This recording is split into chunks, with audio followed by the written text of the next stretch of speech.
าวเลยแต่งตัวงามแท้มื้อนี้ไปหาสัญญาณบ่นี่พี่น้องเป็นจังได๋ซักเต็มแล้วบ่เบกเต็มแล้วยังบ่เต็มประมาณจักเปอร์เซ็นต์75%โอ้พี่น้อง75%นี่เล่นจักชั่วโมงเนาะก็ได้ละประมาณ3-4มื้ออาจจะ9 โมง9 โมงโอ้พี่น้องเอ้ยนี่พี่น้องมาเยี่ยมมายามเด้เห็นบ่เพิ่นทากระแป้งแต่งตัวงามแต่งตัวงามหลายพี่น้องเอ้ยแบบมื้อนี้ก็จนบ่ได้เห็นว่าสาวเวียนอันใดมีแต่ขาวล้วนๆเลยพี่น้องอัปเดตวิถีชีวิตสาวเวียนไปหาสัญญาณโทรศัพท์ไปลิ้นอยู่ไสเนาะนี่อายเข้าไปนำได้บ่ได้บ่ได้บ่ได้ยานบ่ไม่ได้ยากบ่ได้ยานเลยเนาะหลายคนไปเล่นโอ้คิดว่าเบาตากับเบาบ้องอยากไปนำน้องยานบ่แม่นบ่ไปได้เนาะเพราะว่าบ่มาน้องก็หาสัญญาณบ่เจอยากเนาะนี่พี่น้องเดี๋ยวเบาตาก็สิพา FC หลายๆคนรับชมเลยมื้อนี้พี่น้องเอ้ยมีแท้ได้บ่พี่น้องสัญญาณว่าเวลาไปเล่นมีหลายๆคนไปเล่นอยู่ป่าพี่น้องแม่นแท้หรือบ่สาวเวียนแม่นบ่วันนี้สาวเวียนเว้าว่าไปเบิ่งใดเลยก็เลยอัปเดตให้ FC หลายๆคนรับชมนํกันพี่น้องเอ้ยมีแท้หรือบ่พี่น้องเพราะว่าเขาเจ้าว่าไปเล่นโทรศัพท์กลางคืนไกลที่สุดจากเขื่อนเด้โอ้ยเป็นแซมเป็นโนนเอาซาเวียนเนาะโอ้พี่น้องโอ้ต้องขึ้นภูใส่กันเนาะเป็นหลังนี้บ่ที่เจ้าไปเล่นกลางคืนโอ้ขึ้นได้บ่กลางคืนบ่ได้เขาจะบ่ให้บ่ไปขึ้นนำกันบัดนี้นี่พี่น้องอันนี้ก็เป็นเฮือนที่เอาเปิดสัญญาณเป็นยังไงแห้งอยู่บ่เปิดสัญญาณแล้ว 4G มั้ง 4G เลยโอ้เห็นบ่ เฮ้ยไงลีเด้อพี่น้องเด้อเมื่อนี้เป็นยังไงสาวเวียนเมื่อหลายบ่น้องเมื่อยเนาะหาบอลมีสัญญาณเนาะไกลเติบอยู่เนาะเดินทางมาลายแมทอยู่พี่น้องเอ้ยเป็นยังไงเมื่อนี้ม่วนหลายบ่เล่นโทรศัพท์ม่วนอยู่บ่ม่วนเนาะ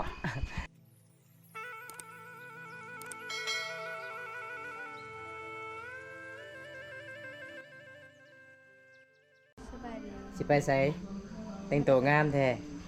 พาผู้บ่าวบ่ฮะไปไสนี่น่ะถ้ากินข้าว ตากินข้าวได้อาหารยังมื้อนี้เสียนงัวโอ้ได้อาหารเนาะมื้อนี้เนาะบังเอิญอีหลีอายมาเยี่ยมมายามน้องมื้อนี้ได้อาหารแซ่บๆเนาะนี่พี่น้องอันนี้ก็คือน้องเจ้าบ่กำลังขับลาบพี่น้อง สบายดีสบาย สบายดี แบบลาบเขตชนบทของชนเผ่าบรูมังกรบ้านเฮาแบบพับลาบแบบมุ่นๆเนี่ยพี่น้องเอ้ย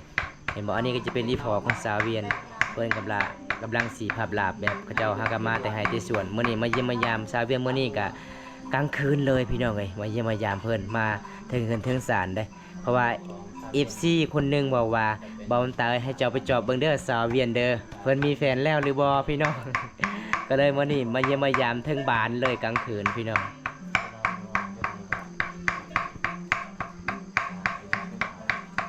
แกะจุดไหนมาเอาจุดไหน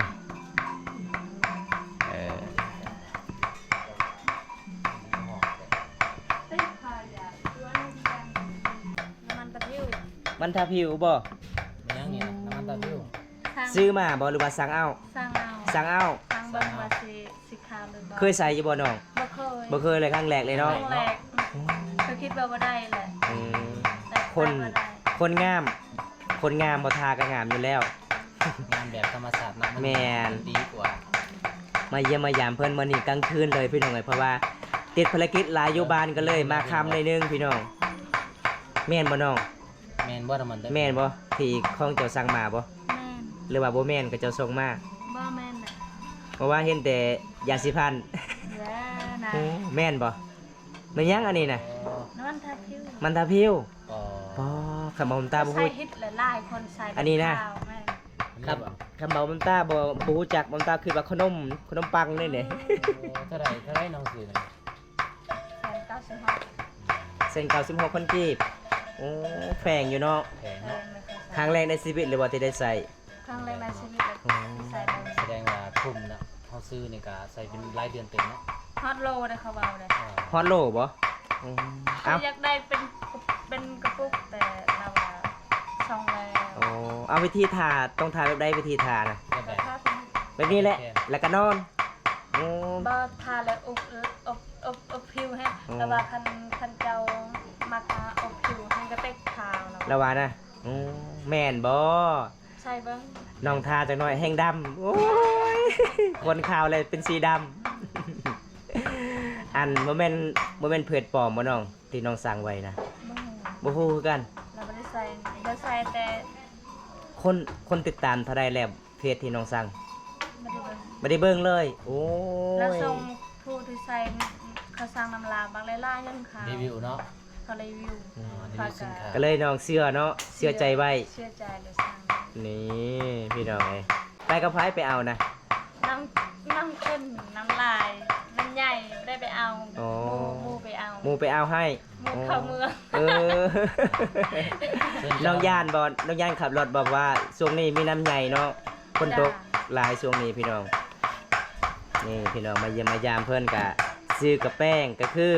แป้งทาผิวพี่น้องน้ำมันทาผิวพี่น้องเอ้ยแบบเพื่อนกะใส่ครั้งแรกเด้คณะบริทากันยังงามแบบธรรมศาสตร์เด้เพราะว่าหลายๆคนเห็นสาวเวียนเขตนี่กะเขาเจ้ากะอาบน้ำกันแบบธรรมดาเลยพี่น้องมาเยี่ยมมายามเพื่อนมานี่กะบังเอิญอลีพี่น้องเพื่อนได้อาหารแซ่บๆได้ชิ้นงัวซื้อมาในเมืองบ่หรือว่าชิ้นงัวเขาเจ้าขายเป็นผูดอยู่บ้านซื้อมาอยู่เมืองโอ้บ่ได้ไปซื้อเจ้าบ่ ว่าพันมะม่วง พาน้ำมูอีกโอ้สาวเวียนพอได้เปิดห้องเจ้าหันแม่นผู้บ่าวเข้าทาเลยบ่ บ้าใครเอง เจ้าเองบ่เออ คิดว่าผู้บ่าวทาอยู่ห้องไปเล่นเจ้าบ่แม่น บ้า แต่ในมือมีผู้บ่าวไปเล่นอยู่บ่เจ้าบ่มีเลย แม่นบ่คนงามปานนี้บ่มีผู้บ่าวมาเล่น วันนี้ว่าบ่มี แม่นพี่น้องไงเพราะว่าเมื่อนี้ก็อัปเดตวิธีชีวิตสาวเวียนคนสวยประจำหมู่บ้านได้เพราะว่า FC บอกว่าบอมต้าจะไปเยี่ยมเบิ่งสาวเวียนกลางคืนเด้อ มีผู้บ่าวไปเล่นหรือบ่มามื้อนี้ก็บ่เห็นอีหลีเด้พี่น้องเอ้ยเห็นแต่อีแม่อีพอแล้วก็น้องเพิ่นกำลังสิภาพลาบเด้อ เพราะว่า กินข้าวกันน้ำแล้วน้องไปเล่นโทรศัพท์บ่ไปเล่นอยู่ไส ไม่ถึง อยู่เทิง เทิง บางทีก็เมื่อยไม่ได้ไปรีบแหละบัดแน่นแล้ว เบิดเน้น บ่แม่นผู้บ่าวไปทาอยู่หั่นเลยบ่บ่มี บ่มี โอ้มีแต่ไปเล่นโทรศัพท์ หลังจากเล่นแล้วกลับ น้องกลับลงมาเฮือนประมาณจักโมง กันงงเหมือนกัน 10 โมง 10 โมง 10 โมงเนาะ เล่น3ชั่วโมงเนาะเล่นที่7โมงโอ้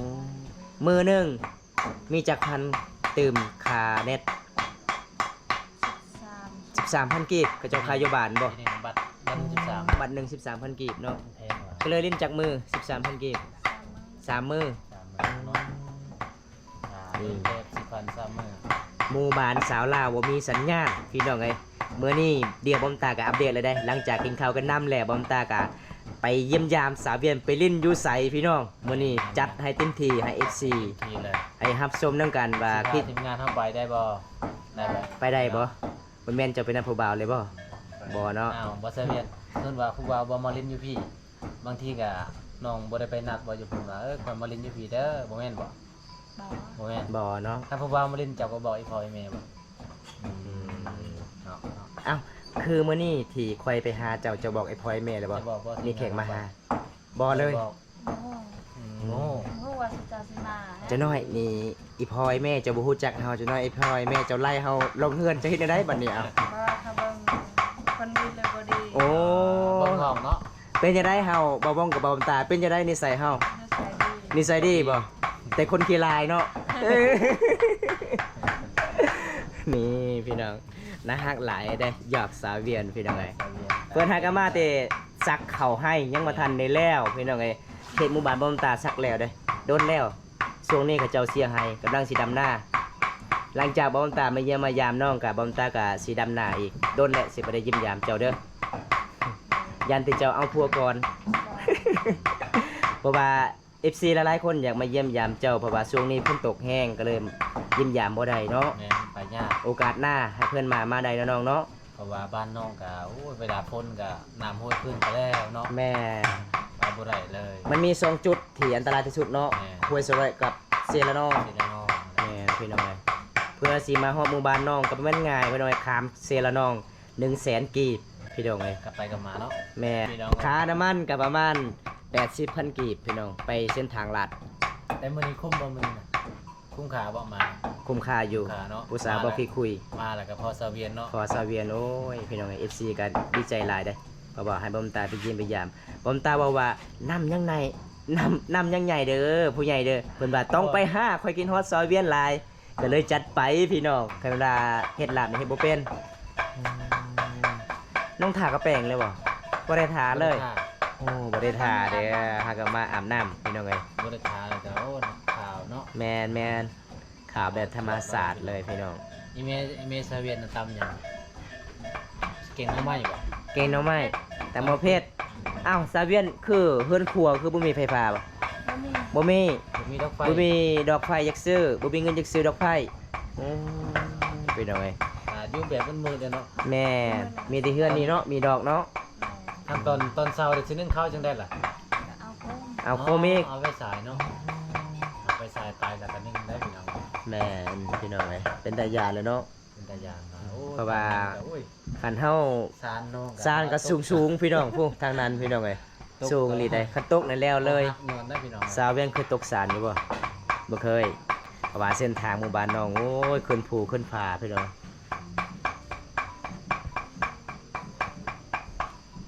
น้องชายเจ้ามันไปนอนอยู่หั่น บ่เอายาพนม อ๋อเอาไปเอายาพนมว่าอยู่ห้องเจ้า ห้องค่อยเลยเราใส่กัน ก็นอนนำกันได้เนาะไอ้น้องกันเองเนาะ บ่รับมันมีดีกับโมลาวจังหวัด ตอน นั้นแต่ว่าตอนน้อยๆนี่นอนนำกันอยู่บ่ตอนน้อย น้อยๆน้องกันเนาะ โอ้เพราะว่าเจ้าเคยพิดกันอยู่บ่กับน้องชาย พิษ พิดกันตลอดเลย เนาะ พิดกันเรื่องใด เครื่อง ก็พิษกัน เวลากินข้าว บ่เวลาเขาขอนำ คอยยังเนาะ ขอสบู่หรือคอยหยังก็บ่ให้ไงเรามีเงินรับชื่อแต่ยาสูบบ่ชื่อหยัง คือยัง เจ้าก็สูบยาอยู่บ่บ่สูบเลย กินแต่ขนม คิดนี่ผู้หญิงบ่สูบเนาะแต่ว่าคิดแถว โอ้ย เผาตัว เข้าตัวตุมลานมีแต่สูบเกาะเด้ สูบ ทั้งเป็นผู้สาวสูบเบิดแถวนั้นบ่ตาไปเยี่ยมไปยาม เครื่องน้องเจ้าก็ว่าอยู่หุ่นอยู่ห้องเจ้านะ เครื่องคอย บ่เครื่องน้องเจ้าน่ะเอาไว้อยู่พุ่น เราปัดอันนี้ นี่เพิ่นสิสูบลาบก็สิแล้วพี่น้อง ส่วนซอเวียนก็รอถ่ายพ่อสุบลาบเด้ เพิ่นว่าหิวข้าวหากะมาแต่ให้พี่น้องคันบ่มีอาหารนี่ก็บ่ได้กินข้าวเลยเด้แรงหลังจากกินแต่ให้แล้วพี่น้องอดเลยกลางคืนพี่น้องแต่มื้อนี้เพิ่นมีอาหารก็เลยซาเวียนก็รอถ่ากินข้าวกินน้ำเพราะว่ากินข้าวกินน้ำแล้วซาเวียนก็สิไปลิ้นโทรศัพท์พุ่นละพี่น้องไปหาบ่อนมีสัญญาณเห็นบ่พี่น้องบรรยากาศในเฮือนซาเวียนก็ประมาณส่ำนี้พี่น้อง นี่อาหารมาแล้วพี่น้องนี่มาเยี่ยมมายามเพื่อนเมื่อนี่เพื่อนกะฮักตอนเป็นอย่างดีเด้คนกะงามใจก็ดีทางไอ้ฝอยอีเม่พี่น้องเอ้ยมาเยี่ยมมายามเพื่อนพี่น้องเอ้ยเพราะว่าเพื่อนกะ ภาษาเวียนเนาะ มีลาบอีกพี่น้องเอ้ยเขาให้ภาษาเวียน แม่ครับ โอ้แมทมันเป็นดำๆเนาะมีวิตามินหลายเด้พี่น้องเอ้ยกินข้าวให้เด้เอาเอิ้น FC กินข้าวนี่เด้อ มาเด้อกินข้าวเด้อ กินอาหารหยัง กินลาบงัว กินลาบงัวภาษาไทยเด้ลาบหยังลาบงัวคือกันบ่น้องฮู้บ่ภาษาไทย ภาษาไทยก็คือลาบวัว งัว วัว วัว แม่น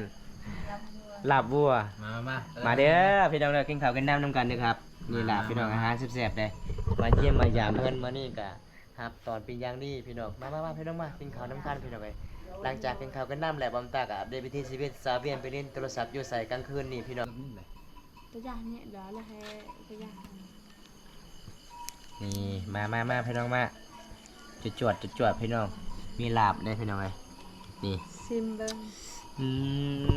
แบบลาบเขตหมู่บ้านซาเวียนเขาเจ้ากาสิพับให้มันมุนพี่น้องก็คือลาบบ้านเฮาเด้มันบ่คือลาบทางลาวพี่น้องเขาเจ้ากาสิมาซอยเอาซื่อๆนี่มาเด้อครับจวดน้ำกันเด้อสุดยอดเลยแม่ มันจะเปียกระดังเกลือ เม็ดเขา ไอ้แม่บ่กินข้าวบ่ เขายังไง ฮะ Dạ như ăn kìa nha. จ่าย่วงเพิ่นว่า ซาลาว เวลาแขกมาเยี่ยมมายามให้แขกกินก่อนเพิ่นว่าพี่น้องเพราะว่าเจ้าของเฮือนเจ้าพาวเฮือนกินน้ำหลังเด้แบบเขตนี่ชนบทกันหลายๆคนแบบนี้เด้พี่น้องเอ้ยแซ่บบ่ เจ้าเฮ็ดคือสิแซ่บกว่านี้เนาะ อยากข้าวแห้งมื้อนี้กินมะเขืออยู่ให้ กินจังหน่วย อย่างเดียว หน่วยเดียวเป็นยังไงอิ่มเลย บ่แซ่บเนาะเฮากินแบบอาหารแบบกินมะเขือกินหน่อไม้ตลอดเนาะก็เลยบ่แซ่บ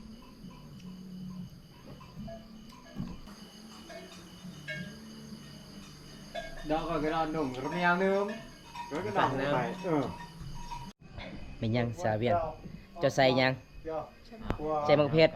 กินข้าวกินน้ำ มัก เรียบร้อย มักเผ็ดๆบ่มักหวานเนาะ อิ่มมาเต็ม โอ้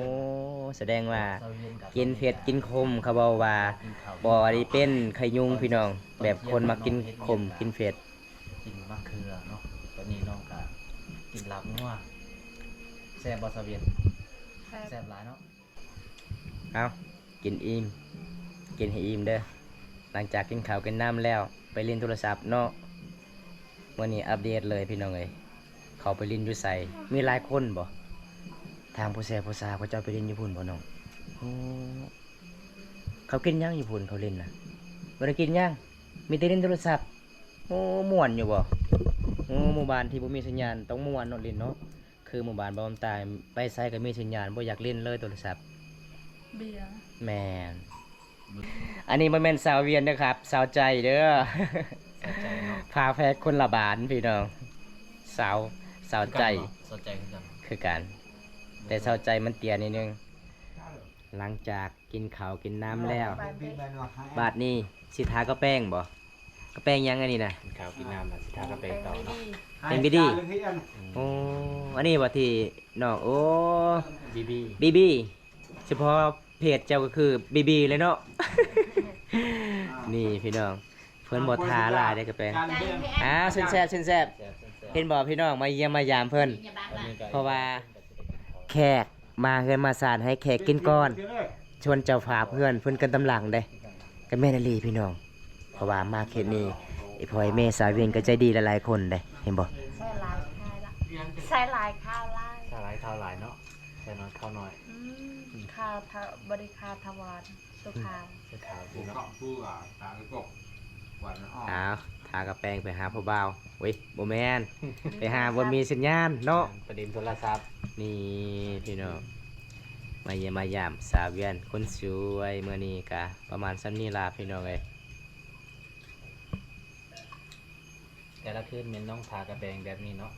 ทาแล้วก็นอนเนาะ ทานอะไรบ้างนั่ง ไม่ยังนะลิปสติก อ้าวแต่งโตวบัดนี้ มันคือ มี FC คนหนึงคอมเมนต์บอกว่าบอกสาวเวียนบ่ทากระแปรงลายเด้อ อืม บ่ทากระแปรงก็งามอยู่แล้วเพิ่นว่า งามแบบธรรมชาติคันทาเจ้ามาประเทศไทยได้เพิ่นสิให้เจ้าประกวดนางงามเลย สิไปได้บ่ประเทศไทยวะ ได้ ไปได้เนาะ ได้ๆเนาะ เพราะว่าอีกบ่โดนมีผู้ใหญ่ใจดีจากประเทศอเมริกาเพิ่นอยากมาเยี่ยมมายามเจ้าได้ ให้เพิ่นมาได้บ่น้อง ได้ น้องฮู้บ่ภาษาอังกฤษฮู้แต่ภาษาลาว ฉันคิดว่าแต่ I love you เออ มื้อนี้กับบอมตากาสีอัปเดตวิถีชีวิตสาวเวียนเลยพี่น้องบอนมีสัญญาณโทรศัพท์ลิ้นกลางคืน จังโมงนอนสิกลับนะ เจ้ามา 9 โมงก็กลับเนาะกลับไปนอนก็คือถ้าว่าคนในเมืองเนาะบ่ตาเนาะ แม่ คนในเมืองแม่งเวลาเขาเจะแต่งหน้าทากระเปงอันนี้เขาเจ้าก็ไปปาร์ตี้เนาะแต่ว่าน้องเล่นก็ทากระเปงแล้วก็นอนเนาะไปเล่นโทรศัพ บ่ ท์ แม่นประเภทเพราะว่าเขตสาวลาวเขตนี้ทากระแปรงแล้ว ไปหาบอนมีสัญญาณ เนาะ อืมคันบ่ทากระแปรงไปหาบอนใดก็บ่มีสัญญาณ สัญญาณ อื เนาะ ก็ ม คือเขาโทรแบบเขาเล่นหน้าสด เออมันคือเขตหมู่บ้านบอมตาทากระแปรงแล้วไปเที่ยวเข้าห้านคาราโอเกะ แต่แบบบริการฮะ เออ ในเมืองทำแบบอยู่ในเมืองนั่นแหละ แมน อันนี้เยอะไปอยู่เมือง ไปอยู่เมืองบ่ได้เนาะ สมองเนาะ เพื่อ สิมือในญาติ เพื่อสิเมื่ออีกโอ้มันไกลอะลี เนาะ เอาทากระแปรงแล้วบัดนี้เพิ่นก็สิไปหาสัญญาณได้พี่น้อง ปฏิสัญญาณ ให้มีให้เด็กใน ไล่ไล่คนบ่เนาะ ผู้สาวละหลายคนบ่กลางคืนเขาจะไปเล่น นะ ไล่คนเนาะสิได้พอผู้สาวญี่ปุ่นเนาะ เดือนนี้ใครพามาแล้ว อืม ก็มีเลือดแบบฮะ แม่นนี่เพื่อนกะแต่งตัวสำเร็จแล้วเพื่อนกะสิเกียมไปพี่น้องเอ้ยนี่เห็นบ่สาวลาวเขตนี่เพื่อไปหาบนมีสัญญาณอยากแซดหากันอยากเรียนนัดอีสี่ก็บ่แม่นง่ายพี่น้องเอ้ย ขาวเลย แต่งตัวงามแท้มื้อนี้ฮะไปหาสัญญาณบ่นี่พี่น้องเป็นจังได๋สักเต็มแล้วบ่เบกเต็มแล้วยังบ่เต็มประมาณจักเปอร์เซ็นต์ 75%โอ้พี่น้อง 75%นี่เล่นจักชั่วโมงเนาะ ก็ได้ละประมาณ3-4มื้อแล้วก็9 โมง 9 โมงโอ้พี่น้องเอ้ยนี่พี่น้องมาเยี่ยมมายามได้เห็นบ่เพิ่นทากระแป้งแต่งตัวงามแต่งตัวงามหลายพี่น้องเอ้ยแบบมื้อนี้ก็จนบ่ได้เห็นว่าสาวเวียนอันใดมีแต่ขาวล้วนๆเลยพี่น้องนี่เห็นบ่ก็แม่นอลีคืออีเสียละลายคนคอมเมนต์ว่าคือคนไทยเลยพี่น้องเอ้ยนี่มาเยี่ยมมายามเพิ่นมื้อนี้ก็อัปเดตวิถีชีวิตสาวเวียนไปหาสัญญาณโทรศัพท์ไปลิ้นอยู่ไสเนาะมื้อนี้ก็อัปเดตวิถีชีวิตสาวเวียนไปหับชมบรรยากาศยามกลางคืนพี่น้องเป็นจังได๋สาวเวียนมื้อนี้อายเข้าไปนำได้บ่ได้บ่ ได้ บ่ได้ยานบ่ ได้ยาก บ่ได้ยานเลยเนาะ หลายคนไปเล่น โอ้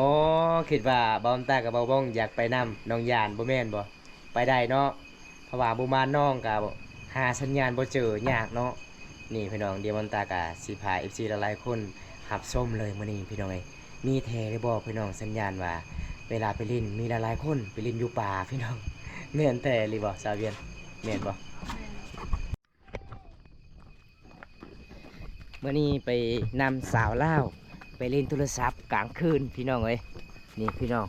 บรรยากาศกลางคืนนี่วันนี้สาวเวียนบอกว่าไปเบิ่งใดเลยก็เลยอัปเดตให้ FC หลายๆคนรับชมน้ำกันพี่น้องเอ้ยมีแท้หรือบ่พี่น้องเพราะว่าเขาเจ้าว่าไปเล่นโทรศัพท์กลางคืนไกลที่สุดจากเขื่อนเลยโอ้ยเป็นสารเป็นโนนเอาสาวเวียนเนาะ ใจ โอ้ เป็นร้อย พี่น้อง โอ้ต้องขึ้นภูเสียเนาะ ยังมาฮอดบ่สาวเวียน ยัง ยังไกลอยู่เด้อบ่โอ้ เอา ยัง กับ ไกล ที่ เด้ งา อน เฮาก็บุกอีหลีพี่น้อง แม่นอัปเดตให้ FC หลายๆคนรับชมน้ำกันพี่น้อง ไปทำไม อืมอ่ะ เบิ่งเวลาเอาไปก็จะขึ้นบ่ได้เลยเด็กพี่น้องขึ้นภู มื้อนี้ก็อย่าว่ากันเด้อ FC เด้อเพราะว่าบอมตากับบ่ได้เป็นแฟนกันพี่น้องเพราะว่าเฮาก็อัปเดตวิถีชีวิตมากับทีมงานเฮาสองคนบ่าววงพี่น้องเอ้ย เราจะได้เล่นโทรศัพท์มันบ่เป็นเรื่องง่ายนะ แม่นเพื่อได้เซตหากับ FC เพราะว่า FC หลายๆคนบ่เข้าใจว่าเป็นหยังสาวเวียนคือบ่ได้รับเฟซข่อยเพราะว่าแบบนี้แล้วน้องเนาะ แม่ เดินทางมาไกลแต่เฮือน หลายคนบอกว่าเป็นยัง บางเทื่อเพิ่นตกบ่ได้ไปเล่น แม่น สาเหตุนี่แหละ คือสิฮอดบอลมีสัญญาณ แม่ บางเทื่อก็เปียกเบิด โอ้ไกลเติบอยู่เนาะ แม่ เพื่อสิฮอดพี่น้องเอ้ยก็บ่แม่นธรรมดาเด้พี่น้อง หอดบอลมีสัญญาณเองถูเลย แมนพี่น้องนี่อัปเดตวิถีชีวิตสาวเวียนคนสวยไปหาบอลมีสัญญาณโทรศัพท์พี่น้องยังมาหอดบ่น้อง เพิ่นอยู่เฮือนข้าวนั่นแหละมีสัญญาณ ยังมาหอดอยู่เด้อพี่น้อง หากันเด้อ มียังอีกไปไฟสายบ่ อ่ะ อ๋อไก่เติบเนาะไก่พี่น้องเอ้ย ฮอดนี่ก็เมื่อยเลย โอ้ หาคนกินเมื่อย นี่พี่น้องเพื่อสิหอดโมจุดบอลมีสัญญาณขึ้นสันขึ้นโน่นเนี่ยพี่น้องเอ้ยไกลเติบเด้กว่าประมาณ200 เมตรพี่น้องประมาณ50 เมตร60 เมตรล่ะพี่น้องเอ้ยนี่ฮอดลักป่ายเนาะเพื่อสิหอดนี่ฮะ เอาไว้แล้วนั่นก็เอาแบกฮะ โอ้เข้าเจ้าบ่ได้ดินบ่มื้อนี้บ่เข้าเจ้าบ่มีไฟฟ้าเนาะบ่มีแบกบ่เฮือนหลังนี้บ่ที่เจ้าไปเล่นกลางคืนโอ้ขึ้นได้บ่กลางคืนบ่ ได้ เขาจะบ่ให้บ่ไปขึ้นนำกันบัดนี้นี่พี่น้องอันนี้ก็เป็นเฮือนที่ บ่ตรงเลยอ่ะ จุดบ่อนสาวเวียน ไปหาบ่อนมีสัญญาณโทรศัพท์พี่น้องเอ้ยฮัลโหลสบายดีครับโอ้พี่น้องเอ้ยอันนี้ก็เจ้าฝากเพื่อนได้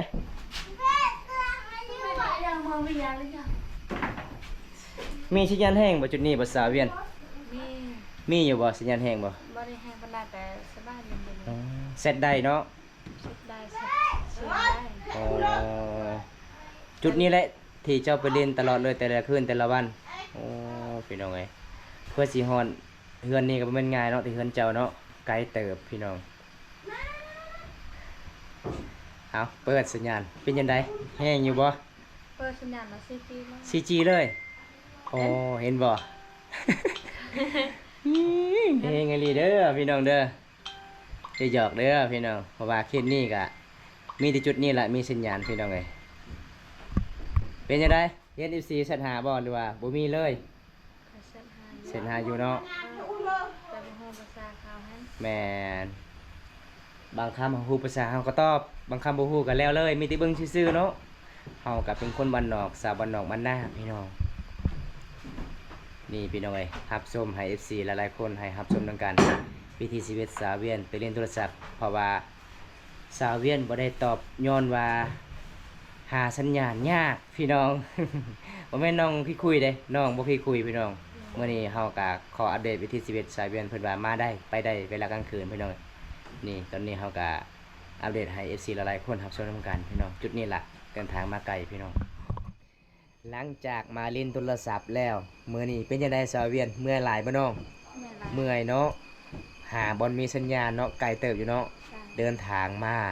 ลายแมทอยู่พี่น้องเอ้ยเป็นยังไงมื้อนี้ม่วนหลายบ่เล่นโทรศัพท์ม่วนอยู่บ่ม่วนเนาะ หมู่บ้านเฮาบ่มีสัญญาณก็เลยเล่นโทรศัพท์ม่วนเนาะนี่พี่น้องจะได้บอมตากับสิปิดไว้สำนี้ก่อนพี่น้องขอบใจพ่อแม่พี่น้องที่เข้ามาติดตามแต่ต้นจนจบพี่น้องเอ้ยอัปเดตวิธีชีวิตสาวอาเวียนคนช่วยไปเล่นโทรศัพท์กลางคืนก็คือหมู่บ้านนี้บ่มีสัญญาณพี่น้องไกลที่สุดกับเขื่อนสาวเวียนได้จังใดบำตากับสิปิดไว้สำนี้ก่อนพี่น้องคลิปนี้ขอจบไว้เท่านี้ก่อนคลิปหน้าพบกันใหม่ขอกล่าวคำว่าบันส่วนบ๊ายบาย